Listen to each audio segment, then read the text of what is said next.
All right, the recording has been started. Welcome everybody to the Sunday night call. Tonight, our topic, we have a requested topic. I was talking to Lori Shimizu and a few other people over 10K weekend, and we decided now would be a good time to have a discussion about champs. So we're going to have a talk about everything champs in terms of how to get there and what to do while you're there and how to manage your team and your kids and your food and all of that other stuff. And I anticipate at the end of this call, we can wrap things up by having a chat about finances. I've talked to several teams this year who started building sort of a rainy day fund, nest egg savings, however you want to classify it, so that if someday in the future they make it to champs, they can actually afford to go. So once we get through all the logistical stuff, Katie's prepared a nice slide deck here. We can do a big Q&A about how different teams are fundraising for champs or saving for champs, or whatever that might be. And for anyone who's here for the first time, if you didn't know about the roundtable before tonight, I will put in the chat here once we get kicked off. I'll put a link to a webpage on the KnightKrawler website. You can see all 71 of the videos that we've recorded for every roundtable in the last 3 years. You can get a list for a link to sign up for the mailing list. I send out usually every Friday for whatever the topic is of the week. And if you want to host a talk, there's a link there to sign up to host a talk. Right now, I don't believe we have any topics lined up between now and the end of the season. So if you have something you're interested in either learning about and you just want to host a conversation and say, tell me all about this, or if you have something you want to present, both of those options are completely and totally valid. Something new that we've started doing this year is a get to know my team. So far, we've had a get to know Mythic, get to know the gears, and get to know the megahertz. Those are really awesome sessions. And so if you'd like to share everything about your team, everything, how you pick captains, how you pick drive team, how you recruit, how you fundraise, how you organize, challenges, solutions, anything like that. Those are fantastic sessions, and we really love to hear teams come in and share with us how they run their team and some of their history. So anyway, I'll drop that link in the chat here. For those watching on YouTube, it's team2052.com/roundtable, all lowercase. And you can get all the info about the roundtable so you don't miss any future ones. And you can also get a link to the YouTube playlist so you can rewatch old roundtables. All right, with that, I'm going to turn it over to, I think Katie's going to kick us off here. Sure. And how do you want to run Q&A? Do you just want to have people raise their hand throughout? Any I think so. Okay. Yeah, so this is a little bit of a discussion by committee here. There are a lot of request topics and like cover everything champs. So I've really just kind of put kind of an outline of some slides together to keep us on track. Figured we'd kind of go chronologically by looking at what to do ahead of time and then what to expect the first day you're there and then the competition days. And so, just maybe know that more topics are coming. So let's keep our Q&A to the sort of the section of topics that we're on, knowing that there will be time for the others as we go. I guess a quick introduction for those who don't know me. I'm Katie Bach, kind of a, retired mentor from 2052, and I'm one of the Minnesota lead robot inspectors. I'll also be a division LRI at Champs this year, and then I'll be passing the ball around to a bunch of other folks online here that can introduce themselves as we go. If I can get our slides to advance. So, like I said, kind of organize the agenda by some sort of chronological topics. So first we'll dive into, things about before you leave, where to find information, all the registration and transportation types of logistics. I know Mike is on to talk about the Amazon truck option. I think, Scott, it sounds like fundraising. Maybe we'll keep that till the end. We'll focus on kind of the getting to champs first, and then we'll go into some specifics about what to expect the Wednesday of championship. A lot related to loading in kits, inspection, etc. Then we'll go into the Thursday and Friday, or the competition days, what to expect those days, how to make the most of the event, and all the other things besides the robot competition. And then what to expect on the Saturday of championship, including, watching Einstein finale and loading out. Okay, so kind of diving in. First, where to find all of the information. So they have multiple event guides. So there's a main FRC landing page, a lot of information there and direct links to a lot of other things. There's an overall event guide and then an FRC specific addendum to it. And you can, grab the schedule. When it comes to the schedule, you kind of need to look at the overall championship schedule and then as well as the FRC specific information. So there is quite a bit of information to compile from different places. And they also have an app. And I have not started using the app yet this year, but I guess Nicole or Lori or anyone else want to say any more about all of the resources and where to find information? It's in all of these places. Hi, I'm Lori Shimizu. I'm the Global Volunteer Coordinator for the FRC program. And it is my job to make sure that you have enough volunteers in Houston to run the program. So yeah, FIRST has a habit of hiding information in all of the above. So it is truly in your best interest to click on all of the tabs, open all of the resources. And yes, please download the 2025 FIRST Championship app.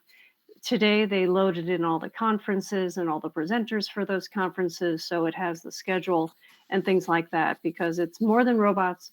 There's a lot going on at the George R. Brown. So please take advantage of all of the resources that are online. Thanks. So having back to just some of the other prompts about some of the other topics to know before you go. So registration, transportation, managing the hotel system. Brian, Nicole, Dossel, anybody want to jump in and talk about some of those?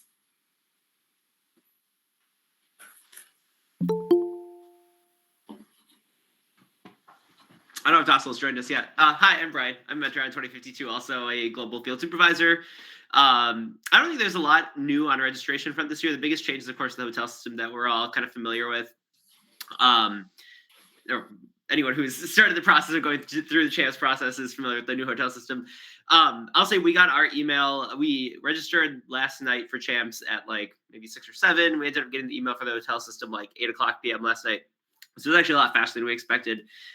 We also, I think, were kind of surprised by the number of hotels and it seemed like the prices were more or less what we expected from previous years doing it our own. And so, I think a lot of the fears maybe around increased costs and lack of availability, especially week 6, maybe didn't quite pan out that way. But I know there are some teams that have posted on Chief Delphi too that, they've maybe had a little bit more struggle getting the hotel rooms that they want at the prices they want. So we at least had some good success there. We're pretty happy with it. But yeah. I will share that on the call that we had with the Megahertz last week, 2 weeks ago. Sam, their mentor, he registered through the hoteling system. He said that he got his hoteling invite the Thursday following their win. So we were expecting to get hotel stuff Wednesday, Thursday this week. Yeah. So it was kind of a shock for us to get that that email so early. So it was a pretty big scramble for us. If you do get off of the point list, I forget what that's whatever it is. If you get there you go. If you get out of the pool, Tuesday, I think. If you do get out of the pool, watch your email very closely. I know that Sam was saying that they had already pre-identified 5 hotels that they were hoping to get into after they won, and then when they got their hoteling list, they went out there and all 5 of those hotel rooms had no availability. And then he would go out and look a little bit more, and he'd find hotels that had 7 rooms, but he needed, I think, 11. And so it does take a bit of snooping. But having not gone through it in the first person, this is all kind of hearsay. Oh, Dassel's on. Dassel, do you want to share how it went for you today? Or Toby. Yeah. While also but- jumping in, I did want to say two other things on that. The first that I thought about was, so we qualified yesterday. Our deadline for payment is the 9th, which I think is Wednesday. Yeah. And similar with the hotels, we were able to, Docile was able to book the hotels, and then we can pay within like a day. But we also need to have all of the rooms assigned to specific people by like I don't remember what the exact time is. Docile, you might have it by tomorrow, basically. So there is a really tight turnaround there on both the payment for the rooms and on actually assigning people to those rooms. Sorry, go ahead, Docile. All good. Before I dive into kind of like what I saw today when I was going through the hotel system, Toby, you had a question? Actually, I just wanted to make a comment. It's probably too late for everybody now, but it was really helpful to me that another mentor mentioned that the email, that all important email that we were looking for, only came for both of our teams to lead mentor 1. It didn't come to both. And that was really important because our lead mentor 1 was actually out of town. And since we knew this in advance, we did a whole lot of big switcheroo so that I could become the lead. I was the lead mentor 2. Usually it doesn't matter. So that I could become the lead mentor 1. And I did get the email. So it did pan out for us that that's how it worked. Yeah, we ran into that too. I'm lead mentor 1, and I usually am volunteering at events, and so I usually hand that all off to Docile. And then we ran into the same thing of just trying to kind of coordinate across 2 different people. So yeah. And I guess the other comment I'd make is that when we got in there, we had prioritized our top 25 hotels, and none of the 25 hotels were available.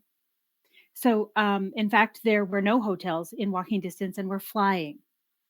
So that was kind of a big deal. And after Emilio spent 4 hours on hold, he did finally get to the right person, and they did find something that we could shift to that was in walking distance. So there was a lot less. We were, I think, a week earlier than you were. So there wasn't that great availability.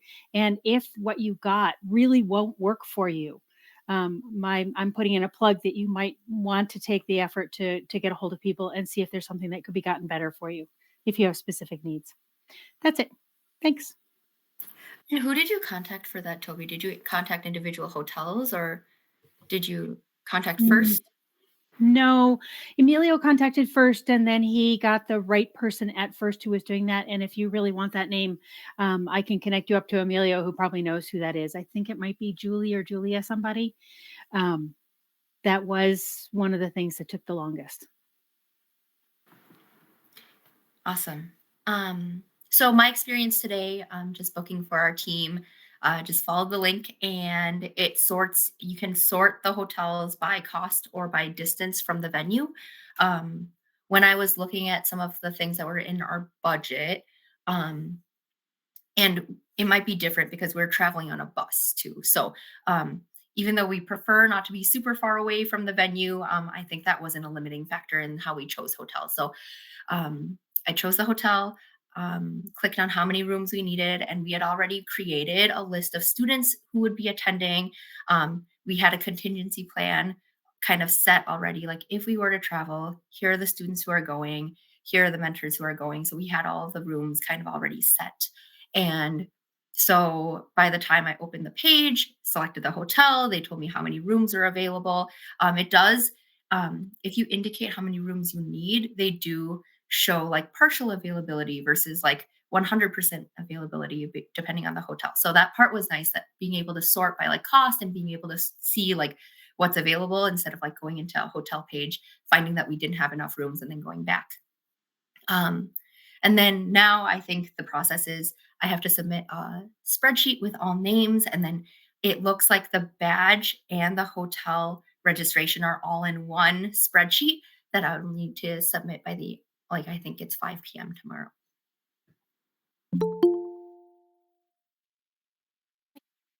Thanks, Docile. Anything else about, or any questions about registration, transportation of the team, and hotels? Otherwise, we can open it to Mike, who I think is on to talk about the Amazon truck option. Amanda has her hand up. Oh, okay, great. Hi, can you all hear me? Yes. Okay, so I'm with 2530, and I just thought I'd add a little bit to the collective experience for those who haven't gone through it or whatever. So we qualified week 5. We got our, we paid on Sunday. We got our hotel invite on Monday, but our lead mentor was also out of the country and I'm the organizer. So that took a 24-hour process to do a forwarding that Nicole made in the comments that you can't forward the booking email. So you have to request that it be forwarded. That took a little over 24 hours to happen, just if you're in that position. And then other things I just wanted to say, there is a PDF available somewhere. I think I found it through Chief Delphi of all the hotels that are available and all their attributes that you can look at beforehand before you log into the system. And that was very helpful. I'd had looked at that ahead of time.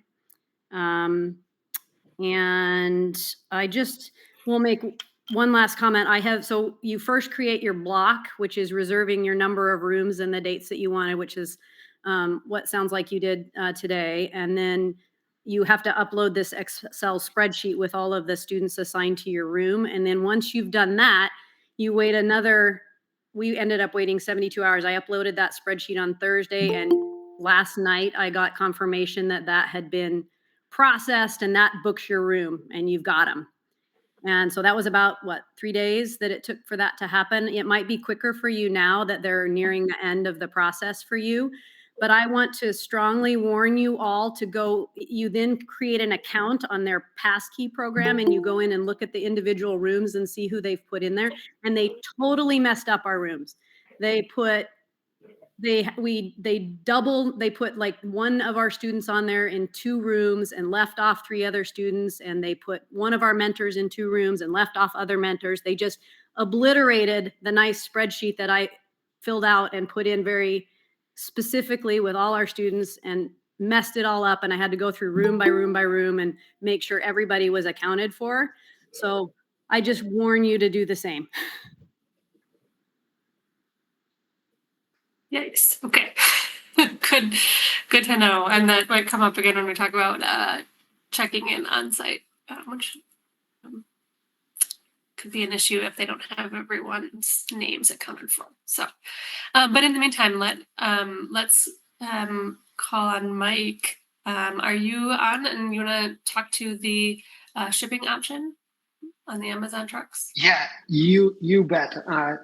Good to be here. This is my first time on this call, so this is great. So I work at Amazon here locally. We have a team of a couple hundred technology professionals, software engineers, product managers, and others who are building core parts of the Amazon middle mile transportation network. So that's all the 53-foot smile trailers that you see driving around on the roads. 2 years ago, I'm a mentor with Chicken Bot Pie 3082 out of Minnetonka High School. And I've been doing First Lego League since my kids were super young. 2 years ago, we qualified for Worlds in probably week 5. And so it was like, how are we going to get transportation? And I was able to work with our local team here to arrange for a trailer to bring 10 teams down. I think we had 9 teams 2 years ago. We did it again last year with 10 teams. And this year, we're looking to expand the opportunity to see if my goal is that we're able to bring all of Minnesota on Amazon trailers. And my hope is that as we go from 1 to potentially 3 this year, that we are able to continue to scale the transportation through Amazon trailers, just because it's such a hard problem to solve on short notice for all of us who don't know how to arrange logistics and transportation. And so that's the background for this. We're currently planning on 3 trailers, although so when the trailers show up down in Houston is set up for a reasonable number of trailers, but it's kind of hard for them given the logistics. For anybody who's been down there, there's probably 300 or 400 trailers with, pickups with trailers or something that are going through. And so they just have a limited number of loading docks for large trucks. So their goal is that we have at least 10 teams on each trailer. And so our plan this year is to have 3, but I'm unclear if we have 30 plus teams that we would be able to use.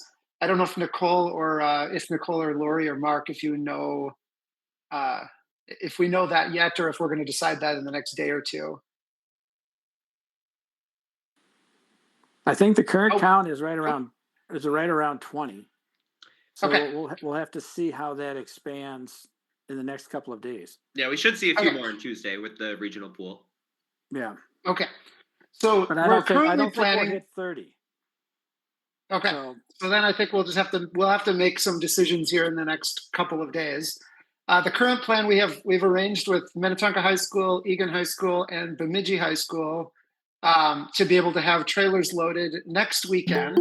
I got my dates wrong in the Slack channel earlier today. Sorry about that. But it would be the current plan is that we would load at Minnetonka High School Saturday morning between 9 and 12, and then at Egan High School 1 to 4, and Bemidji Sunday afternoon as well. I think they had put 1 to 7 as the window. They probably don't actually want to do it for 6 hours. But that's what we currently have set up. I would love to get as many teams as we can. It's totally free. It's really easy to bring your stuff to the high schools. It takes about 30 minutes per team to get loaded, and we just Amazon provides ratchet straps, so everything can get strapped in and secured. So we do loading that way. Our plan is to do it at those 3 high schools, and Mark and I are working with Nicole and Lori to schedule those exact windows. We'll communicate that in the next few days. I just created a Slack channel in that Minnesota FRC network. I tried to add people from the teams I was aware of, but anybody who's for any, it was Sunday from 1 to 4 at Egan, AE, I think that might have been Amanda. So this Slack channel has some of the information, and as we finalize things, we'll post there and happy to answer any questions. The way that this will work down in Houston is that there will be like a 1-hour unloading slot where the trailer will show up. And what you'll want to do, each trailer will have kind of a trailer captain who's in charge of making sure that everything's going well, because I won't be down there this year.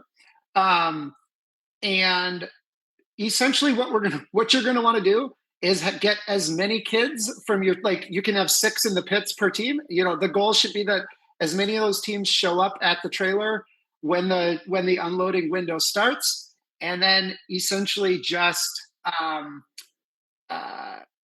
have them grab one item and bring it to the correct team. So everything that you put into the trailer, please make sure you label with your team number.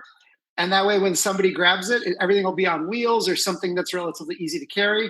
And just have them bring it to the pit. The first year we did this, we had Cheesy Poofs and another team. We had like 30 kids show up because of whatever. And within 15 minutes, everything was unloaded and, at the pit. So that worked really, really well. So we'll have the details of exactly what that timing is. I think we don't have that from first yet, but Evan, the first transportation person, will coordinate all of that on the Houston side, and then those trailer captains who we've identified will be the people who can help coordinate that. And then on the loading time, loading out of Houston, there are staging areas where people, each of the 3 trucks will be labeled. I assume they'll be labeled like Minnetonka, Egan, and Bemidji, and so there'll be a spot for you, knowing what truck you're on. You'll stage your stuff there, and then once all the teams are complete with the tournament, you'll need to get a group of people to bring all the stuff to the loading dock, and then load it into the trailer. What we did when we were doing this 2 years ago is we tried to have as many of the adults do the trailer loading so that the kids can be in watching Einstein. But you just got to figure out how many mentors you have, how many people can be productive on loading. It's kind of a putsy process to load just because you can only bring in a couple items at a time given the space constraints. So you'll all figure that out when you're down there. That'll all work. And then the trailers will arrive back in Minneapolis on, I think it should be on Monday. And what we will do is we'll do unloading on Monday evening. That would be the 7th, 14th, 21st. That'll be the 21st. And so I assume, we would not want to do it until after school is, unloaded. So probably like 4 to 7 or something like that. And we'll finalize all those times. And obviously if any teams are traveling back, then you'll just have to kind of figure out a way to get a trailer or get a partner team who could help you move your stuff around or whatever it is. Because those trailers, the schools don't want the trailers sitting there any longer than necessary, just because they, like Minnetonka only has 2 dock doors. They can't have a trailer sitting there for, extra time and stuff. As far as how to load this stuff, it's really no different than loading in your team's trailer. is just a bigger thing inside. You're not allowed to have, there are no pallet jacks and no forklifts allowed down at Houston. And so you can't use pallets. You need to either put everything on wheels or have everything in small enough packages that it can either be hand carried, put on top of a cart that you can be pushing, that type of thing. We will, we're going to arrange to have each of the sites have some kind of the big moving shrink wrap, because that works really well if you've got, 4 or 5 totes that you can just kind of shrink wrap those together. And then the constraint is the floor space. We need everything to be, we need everything to be safely packed. That's the most important thing. Everything needs to be safe and secure. And then with the floor space being the constraint, it means every team gets about 40 square feet worth of stuff that you can bring, that you can stack. The trailer is 8 feet high, 8.5 feet high. I think it is 8 feet high. Most of the time you can't pack nearly 8 feet high. Usually you're packing closer to 5 feet, just because we don't all have, there's no way to like have 8 foot high pallets, or you can't double stack because we don't have forklifts and things. So, anyway, that's like a little bit about how to pack. I think that's what I've got. I don't know if my guess is that I'm missing a bunch of basic questions. So feel free to ask, and we can do our best. And what I would say is, like, this is not something that I am like. I work on the technology side. I don't know how to do any of this, but it's just stuff like, please help each other out like we always do in FIRST, and we'll make it work, and hopefully it'll be great for everybody. Sam, you've had your hand up for a while. You want to ask your question? Do you have any tips on what people have been doing for like packing the robot, especially since I know it's all strapped down. Usually with our trailer, it's sitting on its cart. I don't know how comfortable we're looking at like crates or stuff like that. Some teams have built crates. You're welcome to do that. That's great. But most teams did not have a crate. Most teams had a way to secure the robot off into the cart. You ratchet strap the cart, and then have a way to securely connect the robot. Maybe you have some kind of whether it's blankets or padding or other things that you can put around the robot to keep it safe, that you can then securely strap to the sides of the trailer. Sorry. So I'll just make a comment. Pool noodles and plastic wrap are your friends. Yes. So any kind of arm extension or anything like that, take a pool noodle, wrap it around it, shrink wrap everything. So no loose items anywhere. All that does is become projectiles. So we're really going to highly stress that everything gets strapped down. If you've got loose items, strap them to your carts. Totes should be zip tied shut. As secure as you can make everything, the better the result will be on the way down to Houston.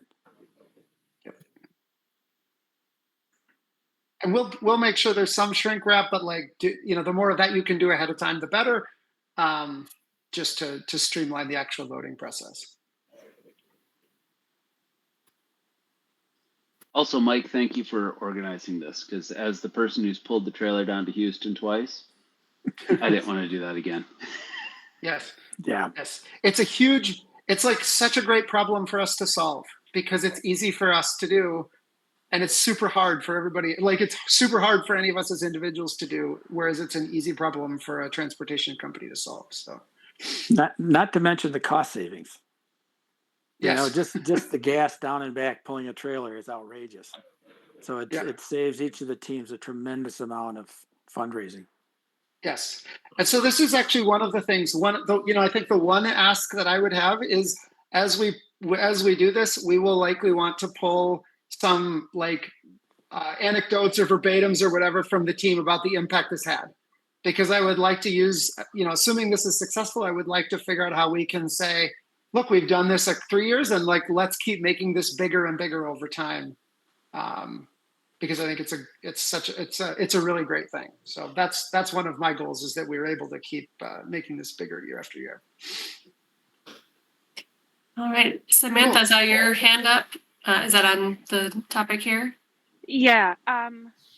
I was just wondering if there's anything special we have to do about batteries. Make sure they're packed securely. Make sure they're packed securely. Okay. Good question. And Ghost Roaster? Hand is up. Yeah, yes. We mentioned about building a crate. Is there a maximum size to the crate? I mean, obviously 40 square feet is your maximum size. So, I mean, I'll have like 2 toolboxes, but then how big can my crate be before it becomes too big? Does that make sense? Yeah. As long as you can wheel it, it can be relatively large. The trailer dimensions, a standard trailer, so I think they're 8.5 feet wide and either 8.5 or 9 feet tall. And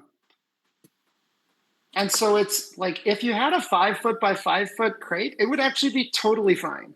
Because one of the hardest things when you actually load all this stuff up, the hardest thing to do is to pack the full width of the trailer, because most things are like if you had a tool cart, you're going to put it up against the side, you're going to ratchet strap that, and now you've still got, you have kind of an aisle that ends up getting created. And so it's totally fine if things are, I don't think you want to have an 8 foot wide crate, for example, but I don't think that would be a problem.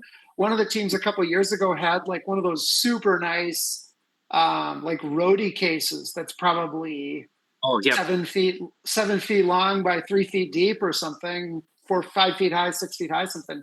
Nothing fit perfectly. Like that isn't a problem at all. So, yeah, there's a little bit of dancing you got to do to get everything in, but I don't think there's a specific size that you wouldn't want to be bigger than within reason.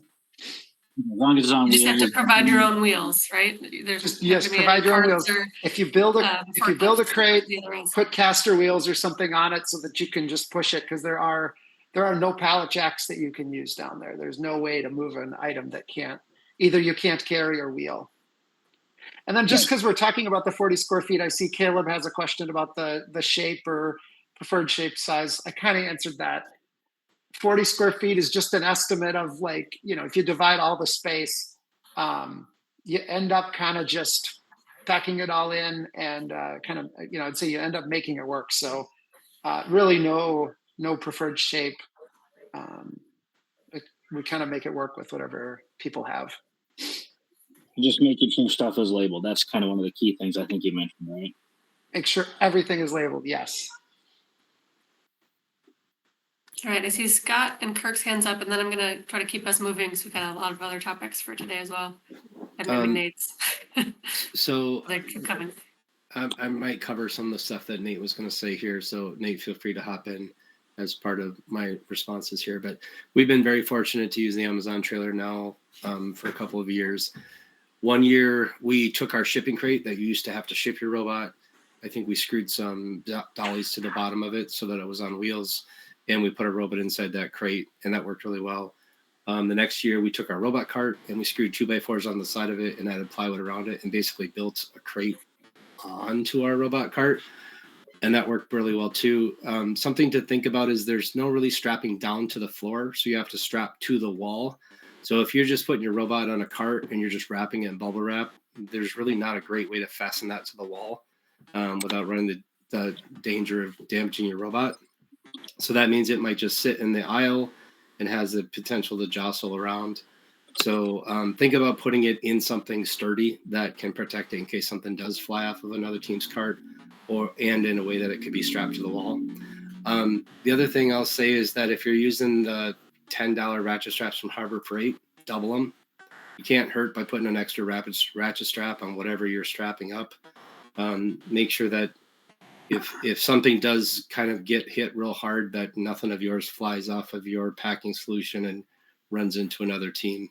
But absolutely everything on wheels and everything strapped down. Yep.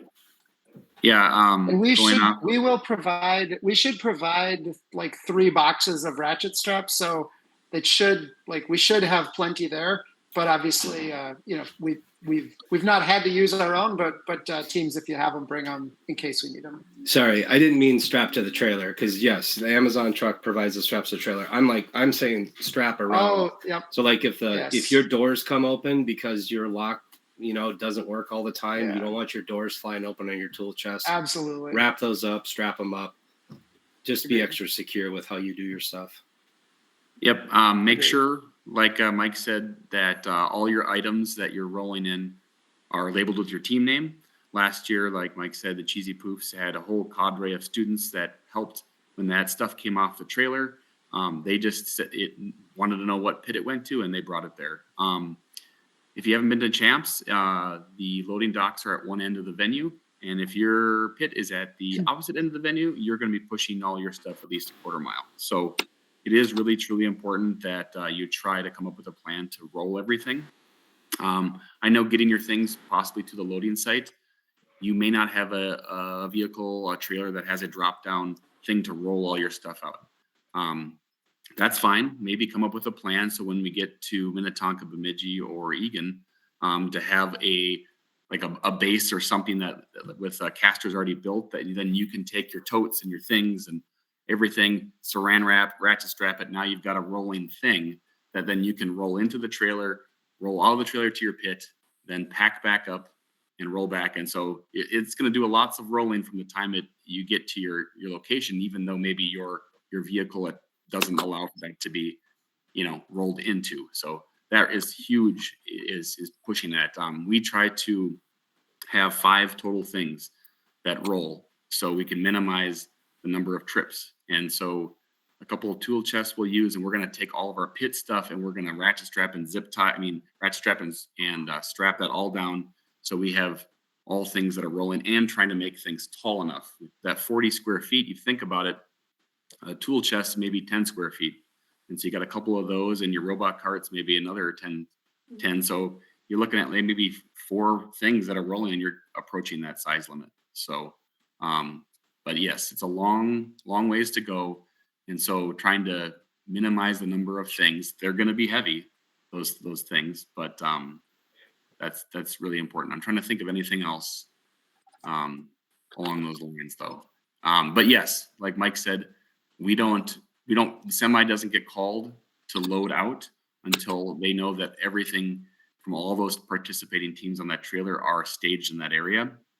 And then, like Mike said, you don't need your whole pit crew or team. You just need enough people that can move that stuff from each team over to where that semi is and help it get loaded during the loadout time. So, inevitably, if each team supplies 10 people, you're going to have a lot that are just standing around and missing out on watching some of those elimination matches. All right, Kirk, did you have something else? No, I was just I'm up at the Bemidji location. And so for anybody that is listening later or on the call right now, I think most of you guys are metro area, but just to let you know that actually I put that time in there, but we are available anytime. I live a mile from the school. So if that loading time doesn't work, I can scoot over there. It takes me 2 minutes to drive. And if anybody is thinking about going there, we have a tech expo on Saturday with Gigazone Gaming. So students may want to participate in that, and we're actually demonstrating our FRC robots there as well. So, but just letting you know, for the Bemidji location, we're pretty flexible, and our shop is actually just a few garage doors down from the loading dock. So if somebody needs to leave it there and trust us, I've already had one team reach out and ask, "Hey, we can't be there Sunday. It's like there's Sunday." That's fine too. We've got some options that we're fortunate. Awesome, thank you.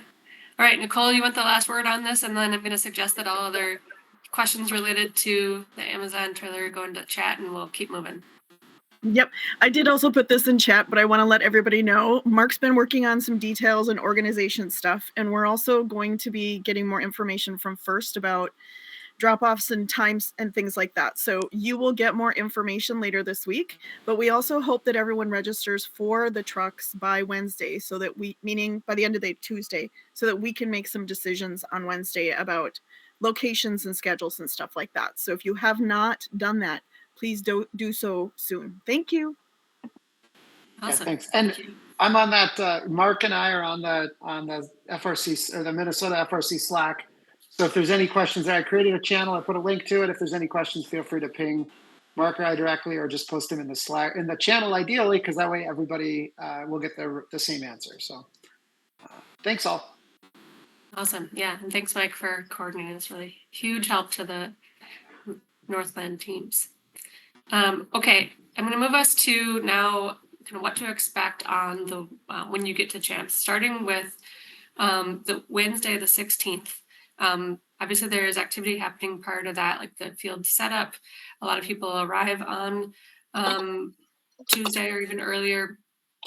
But for sure, in FRC, you need to plan to be there by Wednesday. So wanted to kind of talk through some of the schedule of that and how to what to anticipate for when you get there Wednesday. So actually probably easiest to do it in terms of the schedule on Wednesday. So the way they publish it, that load in starts at 9 for most teams that are hand carrying, which includes using the Amazon trailers.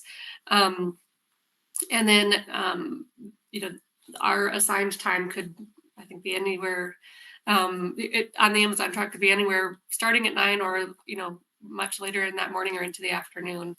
Then the inspection opens at 10. And if you look at the schedule here, then they have a separate thing that says pits open at 2. And I know that throws people off. I mean, when you first look at the schedule, it's like, oh, okay, all the work on our robot starts at 2. Actually, your 6 people that are allowed starting at 9 for load-in should also be your ones that are getting your robot inspected and starting to make sure everything is working, any final plans you had for your robot, because you need to be ready for your practice match, which starts at 5. There's also, prior to that, the option to do field measurement, calibration, and connection test on the field starting from 2 to 4. So there is really a lot that already is happening Wednesday, even prior to the official pit open at 2. And so really the difference that happens at 2 o'clock is that it's open to more than 6 people per team.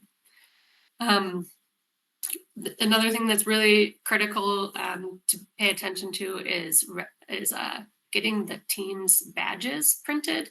I know that's something that often Nate has been there earlier than the rest of the team that's arriving on the bus, and he's taking care of that for the team. Recommend doing that as soon as you can, even if they have earlier options on Tuesday that you can do that, or early Wednesday morning.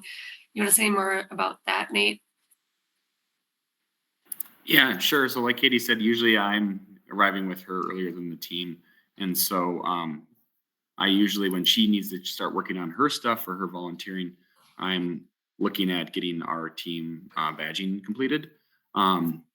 Like Katie said, it looks like even on Tuesday, that's an option from 7 a.m. to 6, but then Wednesday it says 6 a.m. to 7 on the schedule, it looks like. But usually I'll get in line right away. As you get closer to the event, to when everyone's showing up, that line just gets longer. I think, I'm trying to remember, but I still bring, if I remember correctly, my, just like a normal event, I bring my printout, but there's also, I think, a QR code which you can complete online, that form that they scan. And then that's when, like, our team sometimes is fairly large. They'll print all those badges. So that's part of that process, is because I'm printing all of those badges at once, and they'll hand me, 50 to 70 badges to based on how many students and mentors and parents even that got registered.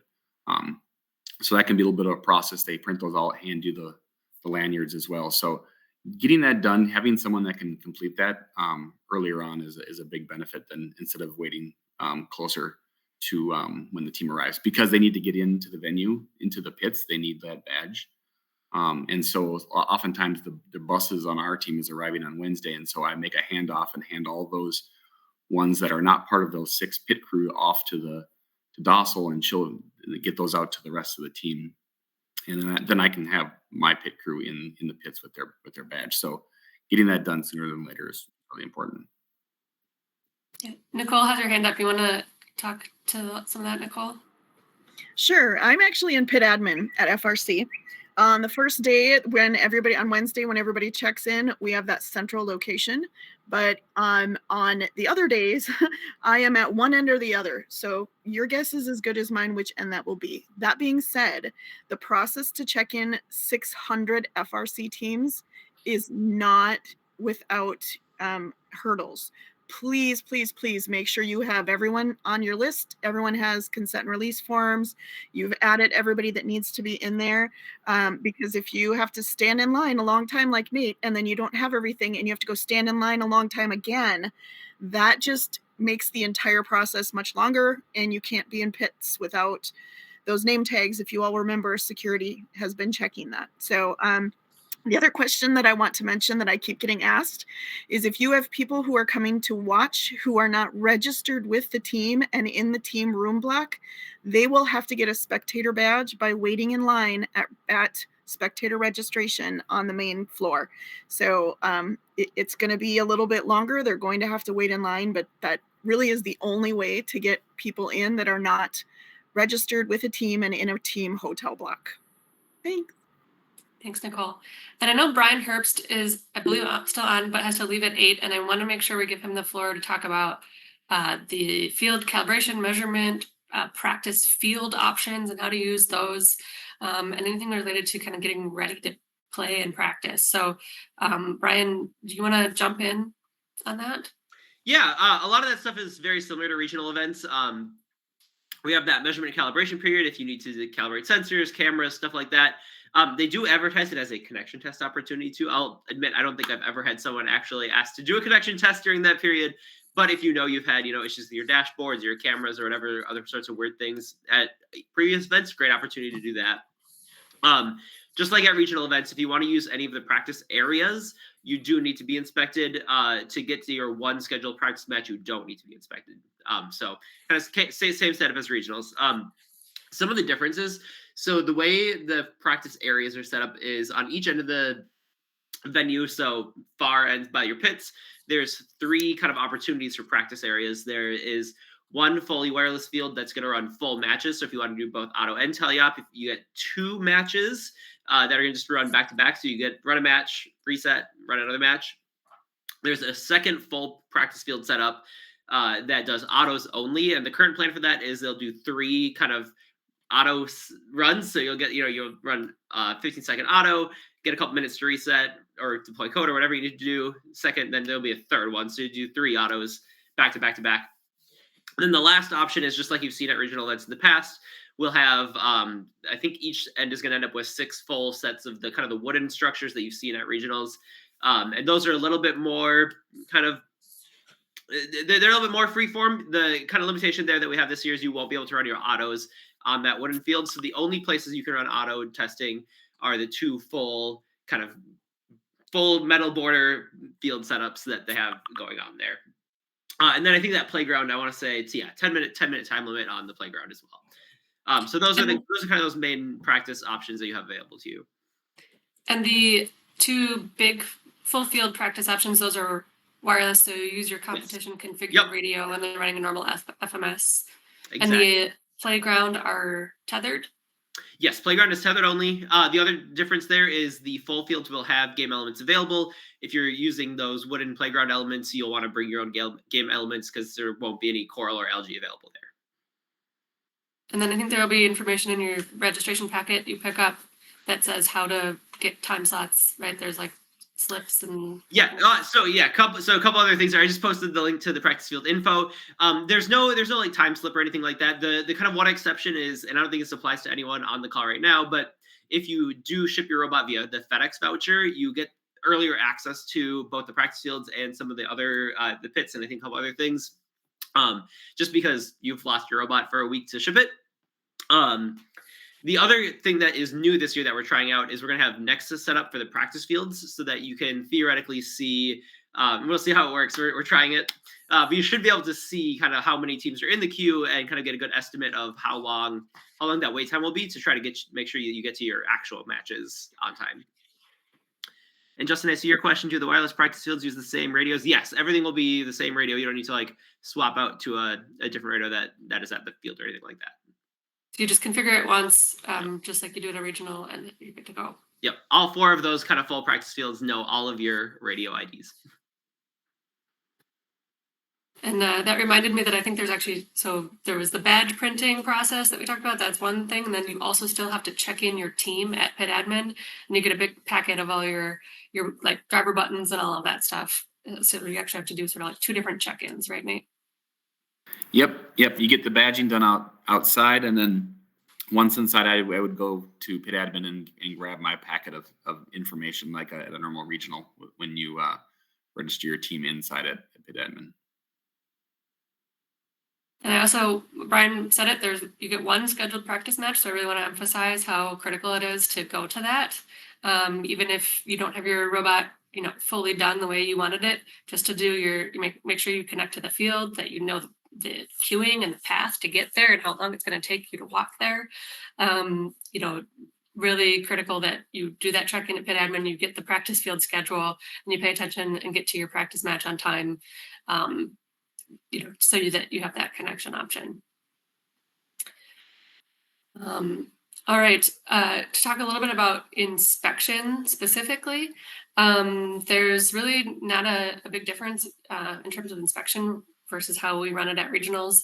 You'll bring your robot to the inspection station assigned for your division, and start with your robot and bumper weight, and then the frame perimeter, and then an inspector will come back to your pit, just like at regionals. We'll probably have a bit of a wait list. As inspectors are available, we'll send them to the pit and go through the inspection checklist.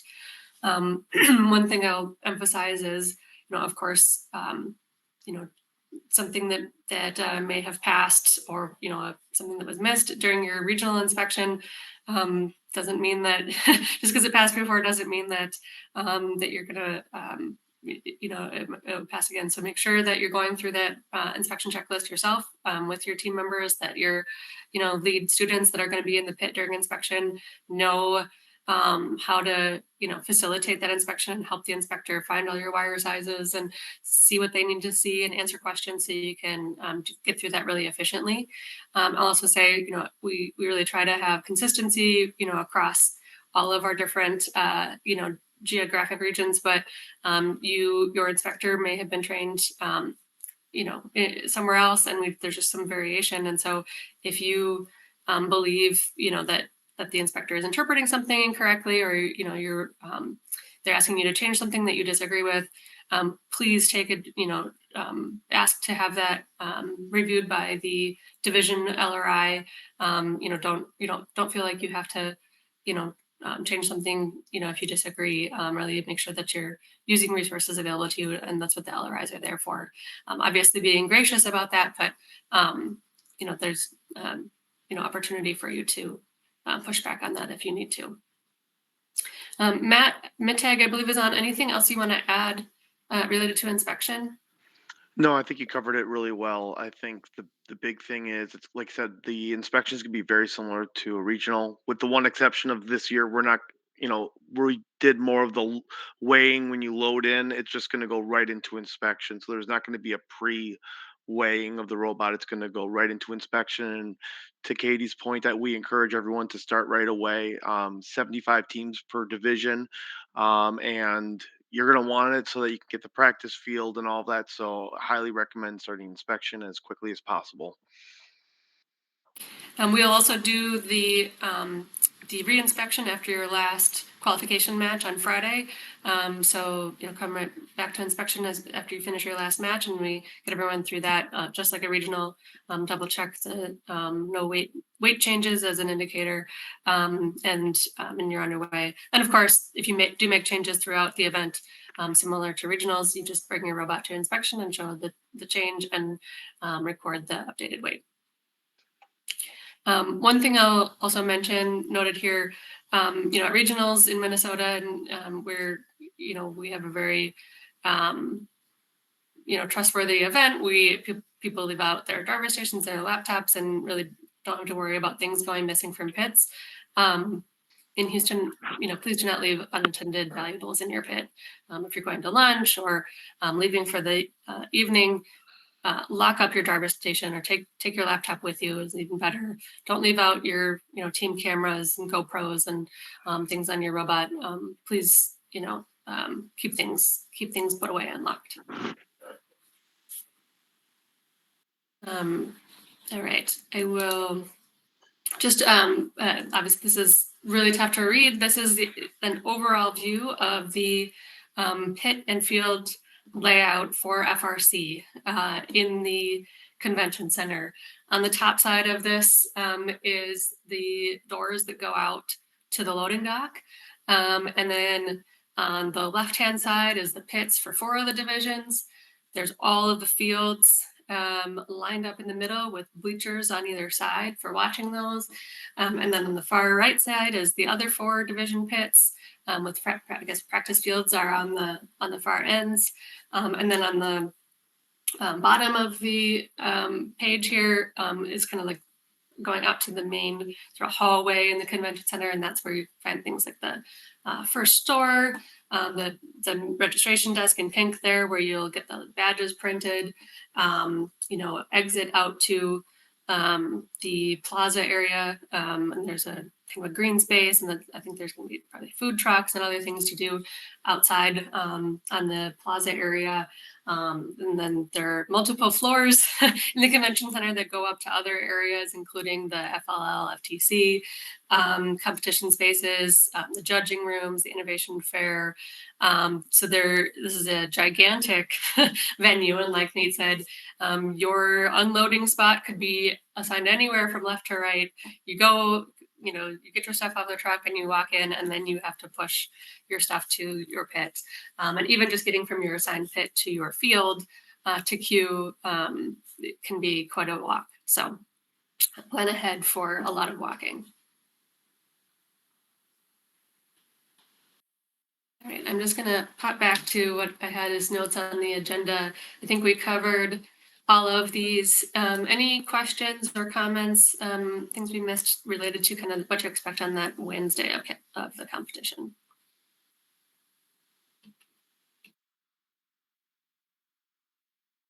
All right, not seeing any hands up, so I'm going to go over to then the Thursday and Friday. So Thursday and Friday are the qualification match days.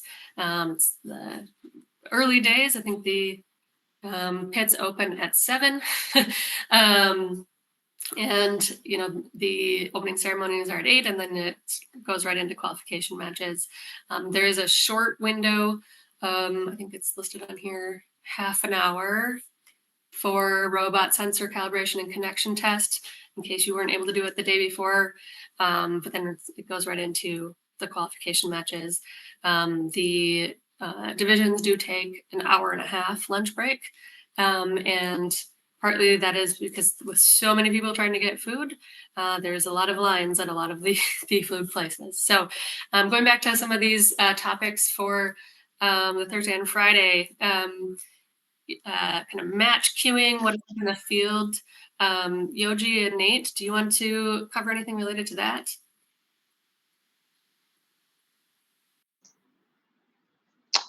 Katie, maybe you could go to a couple slides just to kind of just remind people kind of what the match play is going to be like.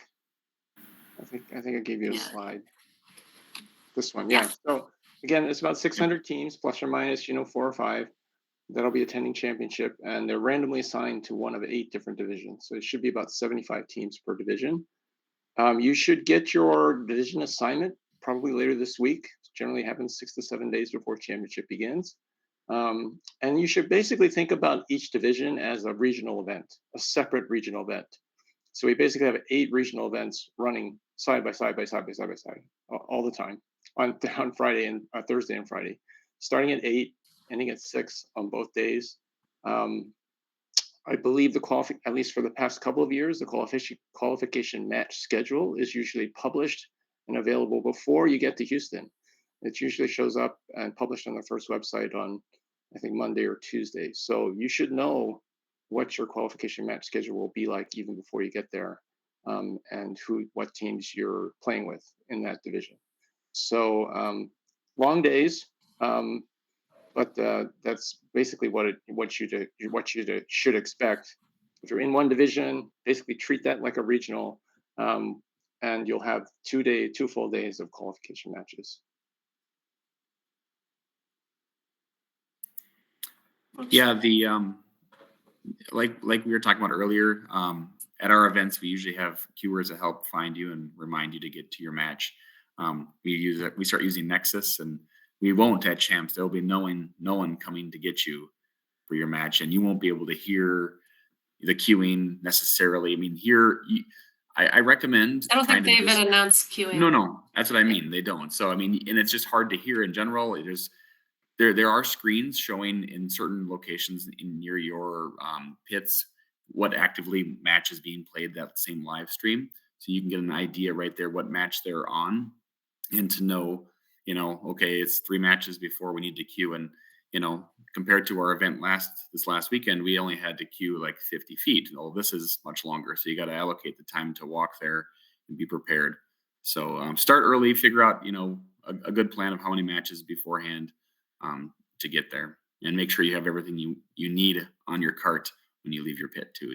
There's no running in the pit, but you'll see people that are in an awful hurry because they forgot something. Mm-hmm. Helpful to have a spare battery, your Ethernet cord, spare driver station laptop if you're able, in case you need to check something while you're in queue. Need tools you need to make a quick repair if you happen to notice, something popped off while we're in queue, or we need to zip tie something on. It's a good idea to stack your cart with a lot of that extra stuff. All right, Jane, hoping that you could address what it's like for awards judging, the pit judging as well as impact, and then for any Dean's Lists finalists attending, what they can expect. Sure. Yeah, so as mentioned earlier, the awards are similar to the running it as a regional. So you're competing for awards with the other teams in your division. Judging for First Impact Award and Dean's List is a little bit different at championships, and I'll cover that in a minute. But pit judging is pretty similar. There's a full set of awards that is given out on each field of 75 teams. Except for First Impact and Dean's List. And then the interviews are very similar in the pits. For First Impact judging, you compete for this only if you have won First Impact at your regional competition.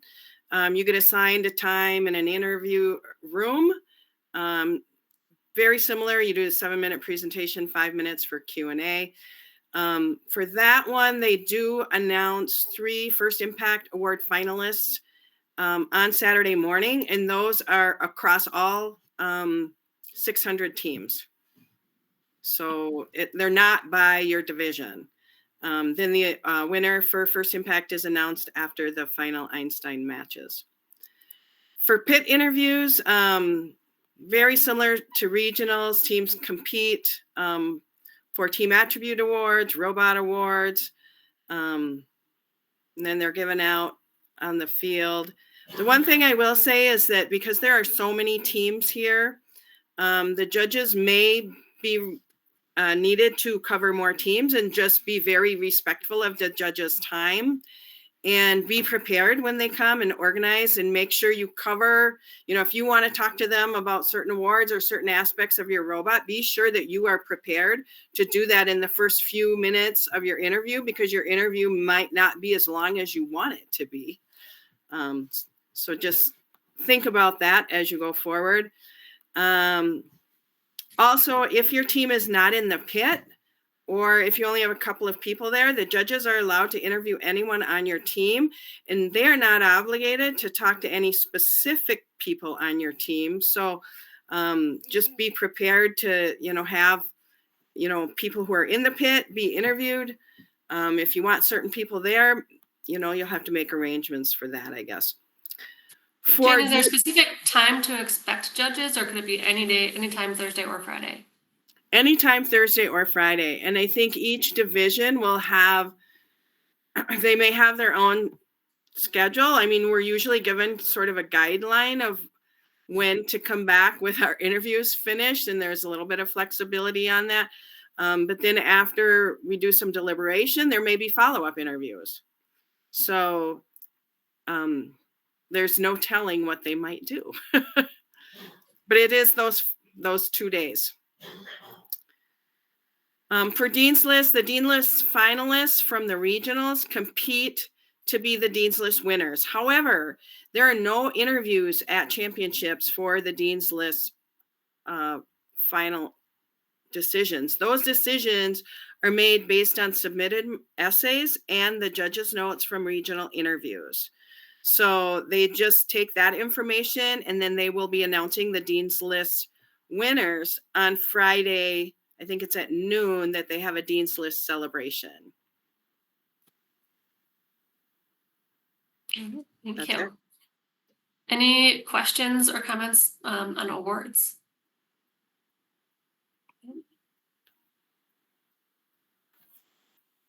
All right. Then thought we'd shift gears a little bit into kind of for the team that's not in the pit, what to expect in terms of the bleachers, how to get food. Well, that applies to everyone, including the pit team, and kind of taking advantage of the whole experience. So I think Michelle is on, as well as Dassel was able to make it. So between the two of you, can you kind of talk through some of those items? Yeah. First of all, Dassel does an amazing job. We're very lucky on Team 2052 to have that organization. So as a mentor and also having chaperoned, having that organization going in that she provides for us, super helpful. So I don't know, Dassel, if you want to talk to kind of some of the things that you do to prep us as we go in. Yeah, sorry, my camera's like at a bad angle right now. Okay, so hi. For getting ready, usually what I do is you don't have to do this. I like to do this just for ease of communication. I consolidate like all of our scouting shifts, all of the seminars that are happening. I think they're called conferences, actually, excuse me, that students might be interested in, as well as any other, like, I don't know, some college visit things that are happening around, it's like sometimes the innovation fair. So I post all of those schedules on one spreadsheet and kind of like send it to the students. And basically we have them either in the stands or they need to message their chaperone or another mentor who is in charge of them to just share like, hey, we're not going to be in the stands. We are going to X event. We try to make sure that we have a predetermined location, just like for regionals. If we have to evacuate the building, our team will meet at X location at the competition venue and the hotel as well. Lunch, we usually say that students cannot leave the lawn just because we want to make sure that students are safe. We're able to get to them in case there's an emergency, things like that. And if they do leave, that is with an adult or a chaperone. That's kind of our plan. I'm interested to hear if that mirrors other teams' experiences as well.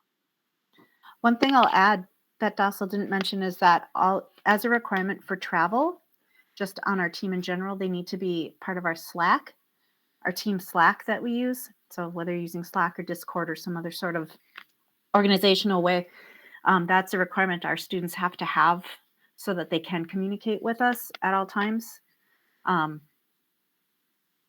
that's really important because then if something does happen, then we can put out, and our student leadership will actually do this a lot of times about where we're sitting in the bleachers.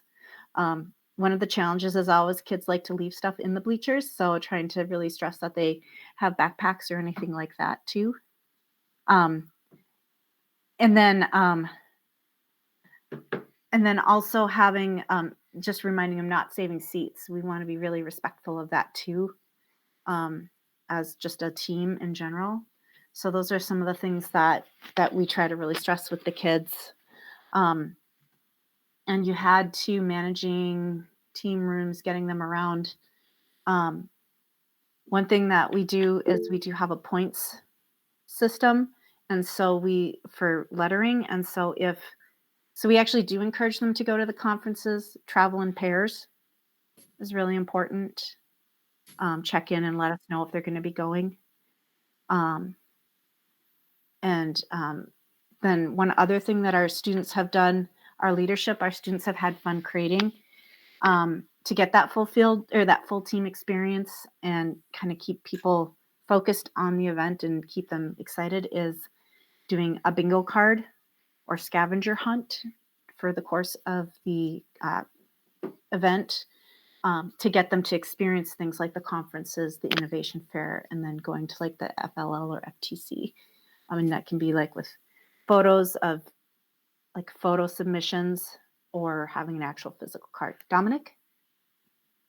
I was wondering about seating.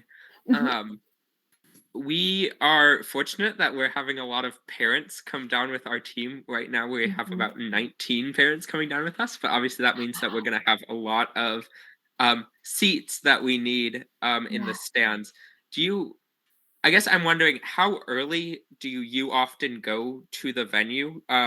Thinking about technically the pits open at like 7 or 6:45. Yeah.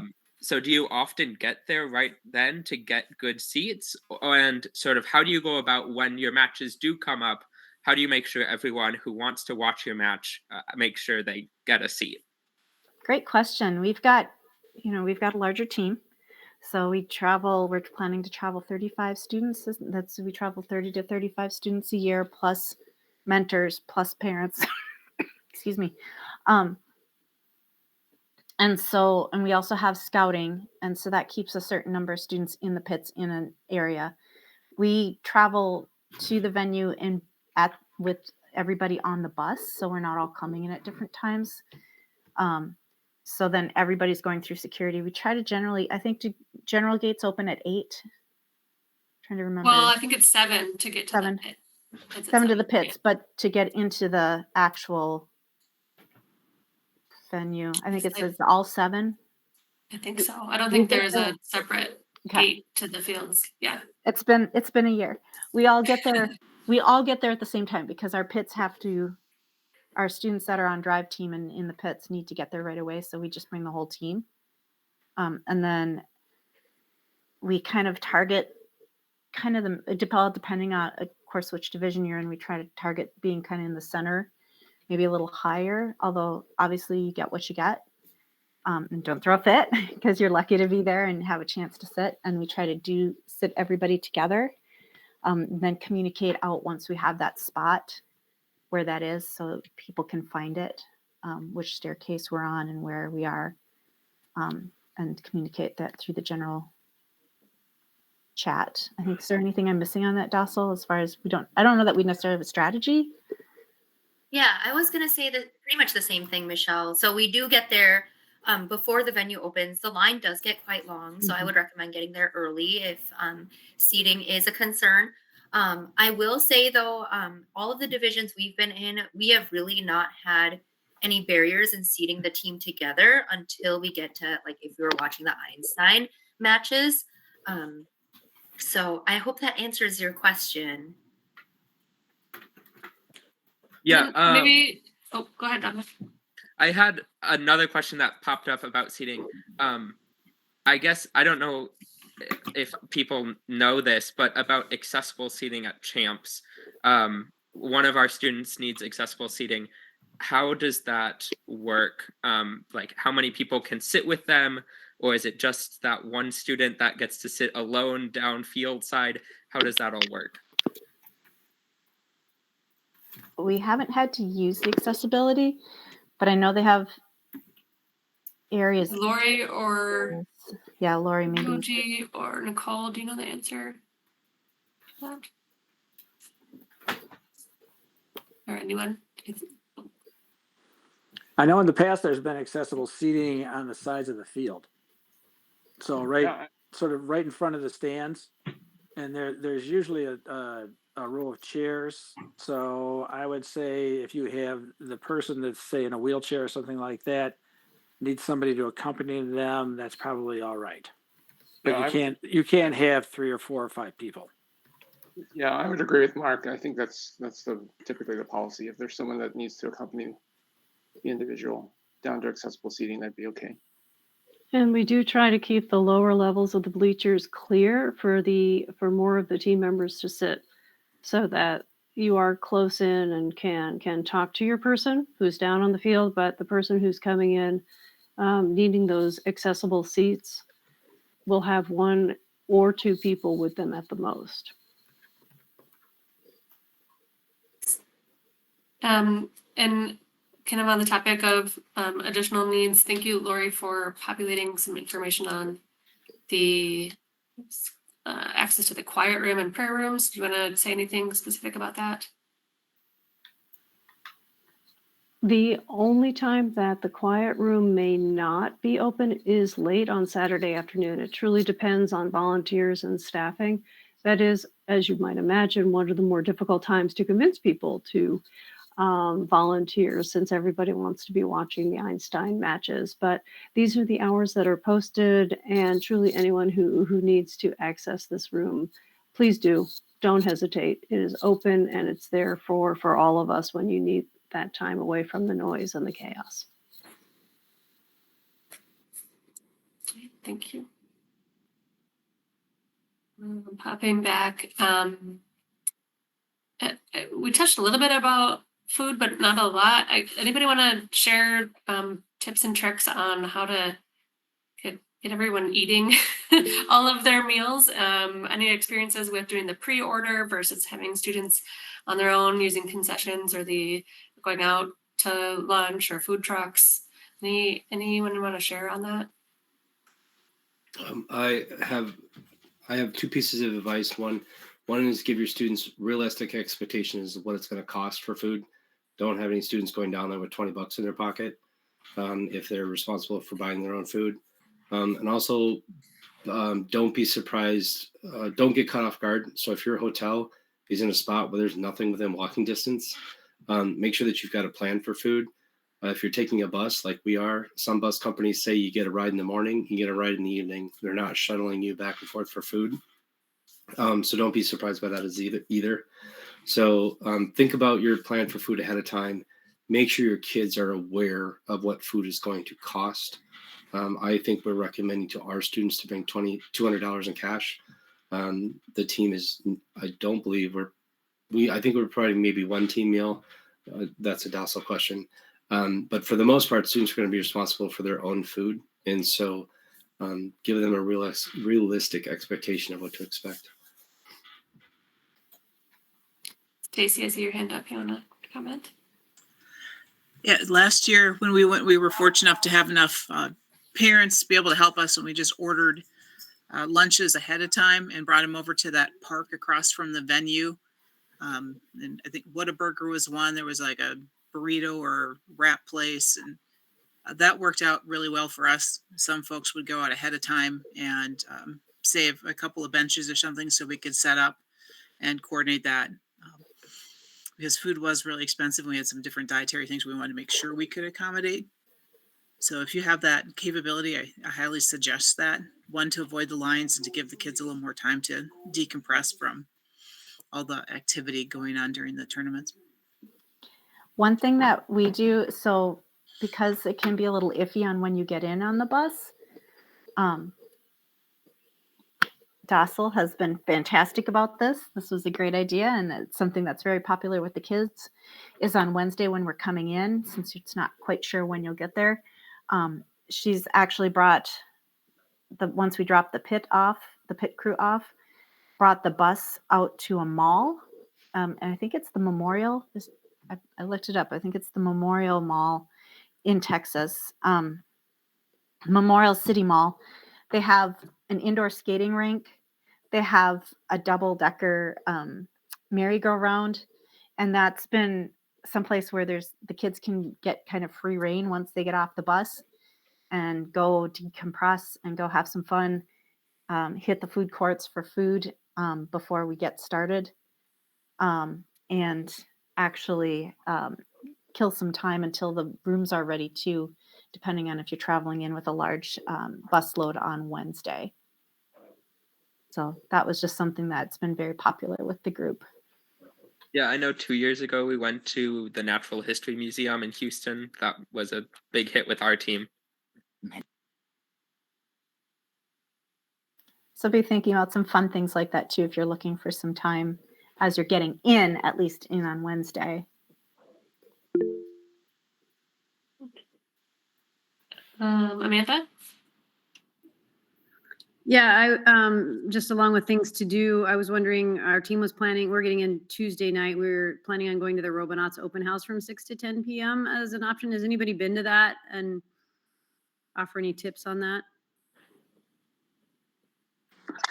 Yeah, 4607's been there the last couple of years. It's pretty fun. It gets pretty crowded there the later you go, but definitely worthwhile.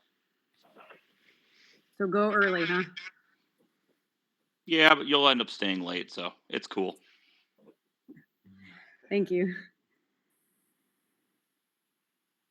Nice. That's a really good segue to the topic on kind of appreciating the full experience. There's a lot more to do and see at Champs, adjacent to Champs in Houston, than just FRC matches. So we've touched a little bit on, there's the conferences. There's an innovation fair. We're sponsoring companies who will have demo booths. There's the FLL and FTC competitions and demos happening as well, and some great opportunity to talk to a lot of different teams. There's especially international teams. It can be a lot of fun to meet folks from those teams.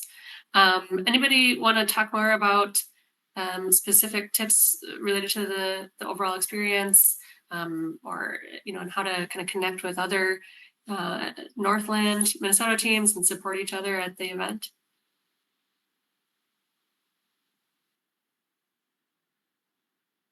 I know one thing 2491 is hoping to do is for our division doing a scouting alliance.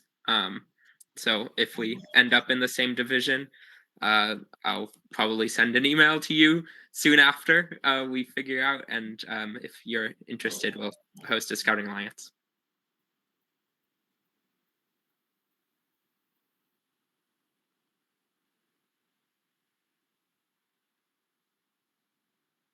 Right. And then, the question about what to expect kind of if you're going outside the venue, especially for the teams staying in downtown hotels or going to a restaurant or something else in the downtown area. I put Michelle's name here, but really anyone who feels, has good information to share here. Anybody want to jump in with just some watch items or suggestions? Ryan, get your hand up. I'll just say make sure you're in big groups. You can see some sights down there, and then kids from rural towns, 6 lanes of traffic. It's dangerous. So, yeah, we had some fun experiences with kids trying to catch up with the group and almost running into the middle of traffic. Actually running, and it just thankfully stopped. Yeah, I think one of the big things is that we always ask, like if we're traveling outside of that safe zone that Dossel said that we, talked about putting up with the park on the convention center. Obviously, we always encourage our kids to travel in groups, at least pairs minimum, but groups. And then again, if they're traveling outside of that perimeter, that they're going with an adult. And we've been fortunate to have mentors and chaperone parents who are more than happy to always help coordinate. One thing for lunch that we've done that works out well is, again, if you're using your Slack or Discord or whatever you're using, we will have sometimes we'll have certain parents say that they want to go and chaperone a group to eat at restaurant X and restaurant Y and restaurant Z around the perimeter, kind of outside that perimeter of the convention center. And then any students that are interested in going with can respond with an emoji. And then that's the way that they can get a head count of who's supposed to be with them as parents or chaperones and mentors. And that way they know who they should have with them and wait for and set up a meeting place and time to go for lunch. And that works out well for our group oftentimes to use that process. Nicole, I see your hand up. Sure. Later this week, once we know all the teams that are coming, I'm going to be creating multiple text chains. So there'll be a text for everyone of the teams that are there. There'll be a text for each of the trucks and who's on each of the trucks. I haven't thought about setting up one for all of our volunteers. Maybe Lori's going to whip me into shape and I'll pay attention to that. But there'll be more communication methods available so that even between our own teams, we can ask for help if needed. And Yoji, I see your hand up too. Yeah, just again about issues about security. Just also be aware about issues within the venue. So unfortunately, I know of one student last year who had all of their items stolen in the venue. So it's just as Nate mentioned with pit items and things, personal items, don't leave them around. Yeah, don't leave them around.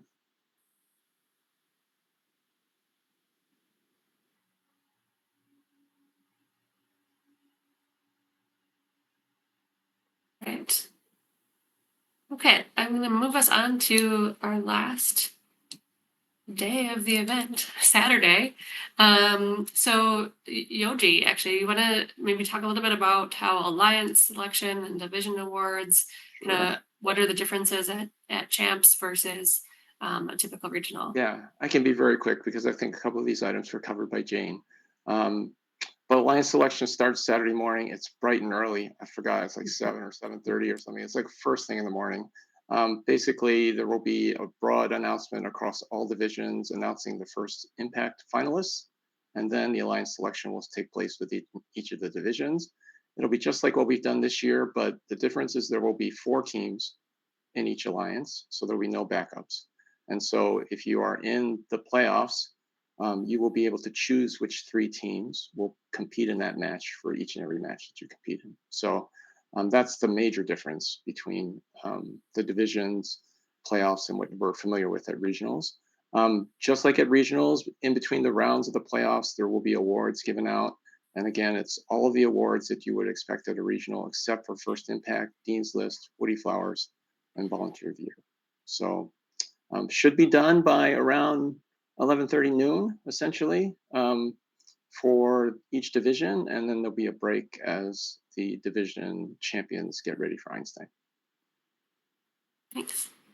And then Nate, could you cover a little bit about the logistics if you are playing in the playoffs, what it looks like in terms of pit crew, moving the pit, how your pit works with the 4 robots on the Alliance? Yep, like Yoji said, a 4-team alliance they're selected that way. The pits actually move, so your alliance gets a spot. It's kind of outside behind the bleachers, between on the side where the loading docks are. They kind of cordon off some of that hallway space for the teams. Each alliance has a set amount of space, and so you have to work together to figure out, who's bringing what cart. Most teams bring their battery carts, and then they maybe pack things into a smaller rolling thing to bring. So they're not bringing all of their items to that space because it's not big enough to support everyone's pit, plus, their carts with their 4 robots and their 3 additional pit crew that get to be there as well. So, planning accordingly if you are selected, and then getting moved down right away. And then teams are busy starting to strategize and form a plan for their matches. So you mentioned the 3 extra pit crew. So I think how it works is the Alliance captain is given like a bunch of pit crew buttons, and then they distribute them to the teams in their alliance, and so you can have 3 additional people on top of your drive team with access. Correct. Backstage, Yep. They are given. Yep. And typically in the past, you have an extra button to indicate that they're allowed to then go on to the field as well. And they usually sit where the carts are stored as their space to watch that match too. And I'm not sure for this year as well, but that's kind of how it has been in the past. All right. And then Yoji mentioned that there's following the division finals, then there's a break while the division winners then are kind of pulled into additional logistics for how to set up for Einstein. We didn't cover that specifics here, but then most, any team that's not going on to Einstein can start loading out. So Nate, do you want to, I think you kind of covered that for related to the Amazon trailers earlier. Anything additional to add for loadout? Yeah. So if you're heading down there and not riding on the trailers, on the Amazon trailers, I think what the expectation, and now it's been a few years since we've done that and not been on it, but you had to have your loadout sheet signed and you had to have all your stuff queued up, and there's a whole process that they describe, and they're very clear on that. So I'd read up on that, but be prepared to wait. There's a long line that forms down that street, and it seems kind of chaotic on how they only let those trailer the cars and the trailers or whatnot that aren't the semis into load once they're allowed, saying that they're ready and they've signed off their sheet. So it can be prepared to be on the phone and communicating back and forth, and what number of spots, where they're pulling into. It's not going to be the one that's nearest you necessarily. It's going to be the first available one. And be prepared to roll down your stuff and load it as quick as you can. And, there are 600 teams. I forget, how many with some of these other Michigan and other district states often use semis as well. But you got to be patient. It makes for a long day. And that's why typically we try to help get, maybe once a team's eliminated, some key people break down that pit. The folks that know how to set it up or tear it down, and you don't need your whole team there, and get it queued and ready to roll out and get that done while the rest of the team is watching. So you might, those folks that are involved in that may miss watching some of those early divisional playoffs in the process of getting loaded out. Okay, thanks. And then kind of that takes us to then the Saturday afternoon, which is the Einstein matches and the first finale. Lori, did you want to talk a little bit about the logistics for that? It gets really complicated because everything gets very, very scrambled. However, if you are one of those division finalists or winners rather, and you are going to Einstein Mass Energy, do not leave your division field unless a volunteer coordinator has approached you and handed you the very important packet with wristbands. You will need all kinds of colors of wristbands to get into the seating for Einstein.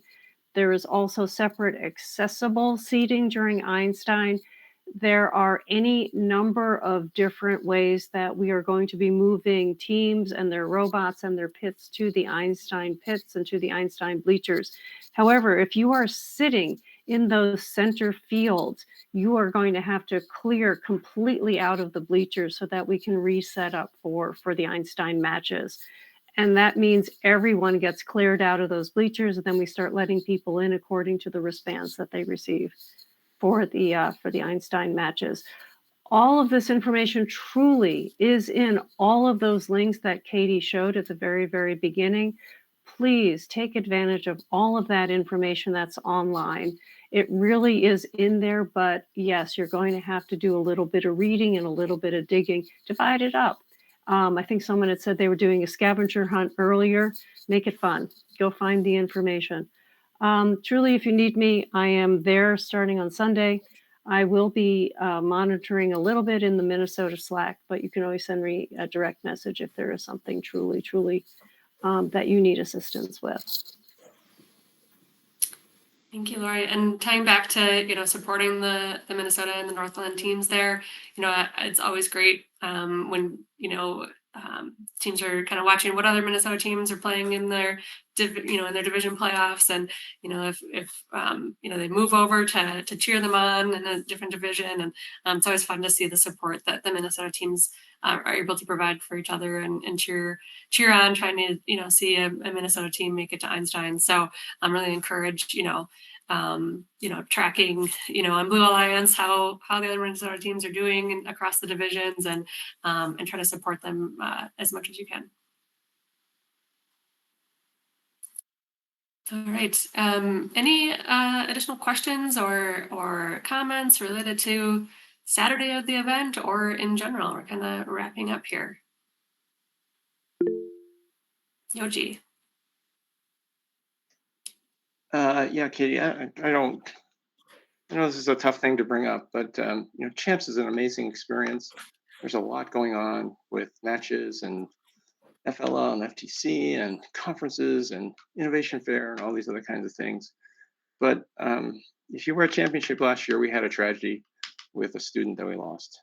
And so we just want to again kind of just reemphasize the importance of taking care of each other and watching out for each other and supporting each other, not just within our teams, but also throughout this experience, because we just don't want that to happen again. So Thank you.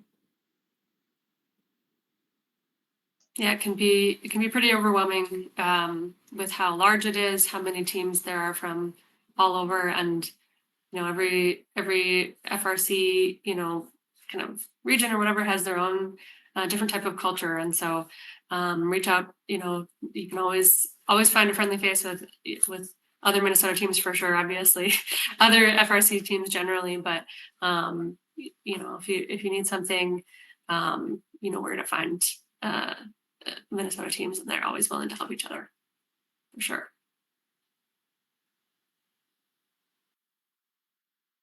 And of course, the Minnesota volunteers as well. Like Lori said, we will be sprinkled throughout the event. Please say hi and let us know if we can do anything to help. All right. Scott had said if we had extra time, we would have another topic. And I was thinking to myself, I don't think we'd have any extra time. Scott, is that, I forget sort of the specifics of what your suggestion was. Is that something that would make sense to postpone later? I know that a lot of times we can go down a rabbit hole of finances, and I'm happy to take any questions on that.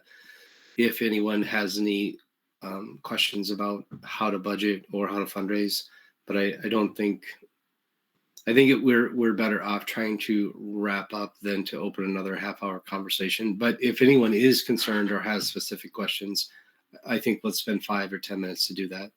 Ryan, go ahead. I'm curious if there's any, I missed the start because we're on the road and things are happening, but are there any like vans that are, or buses that are half full that need 15, 20 people to fill them up?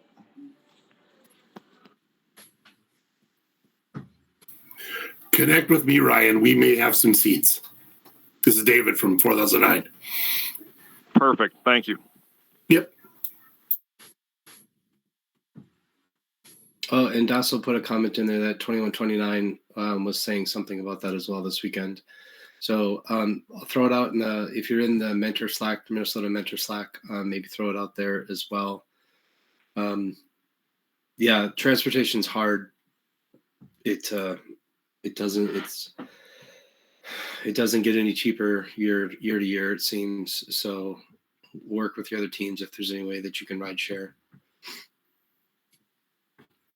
One thing I will say, and one thing I was hoping that we would have time for, but I've talked to a lot of teams this year who had shared that they started last year or the year before putting together sort of a champs fund. That's a lot easier if you're a 501c3 nonprofit. You can actually open your own bank account, I would assume, compared to having the school manage your money. Maybe it is, maybe it isn't, I don't know. But we always budget for champs, even if we, because there's no certainty that we're going to go. But we always budget for it, and we hope to get as close as we can to being able to afford it. And if we don't, then we've got it for the following year. We're going to run short this year, so we're going to have to dip into our savings, it looks like. But it's always good to try to plan ahead. And then if you end up not going, you have the option of investing that in your team or saving it for a future year. I know a lot of teams plan to do a full court press for emergency funds for champs and have been very successful with that with GoFundMe's. And it's sort of their fundraising strategy to sort of have that sense of urgency of we need this and we need this now to raise a lot of money very quickly. That solution has definitely worked for teams in the past. I've talked to teams that have done that. So anyway, if no one has any questions about that, I'm very happy to close the call here because we are a little over on time.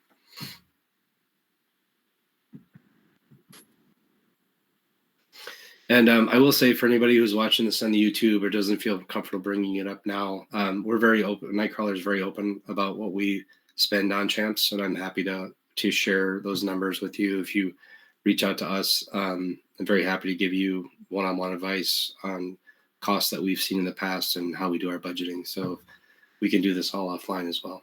Ryan, your hand's still up. Did you have anything else? Okay, hands down. Alrighty. Well, thank you to everybody. I really like the fact that I didn't have to be in charge of this. So Katie, thank you for leading the charge on this, and for everyone else who participated and gave advice. This has been really good. And I'm guessing this will be a long-standing YouTube rewatch video that'll get a lot of attention about this time of year for years to come.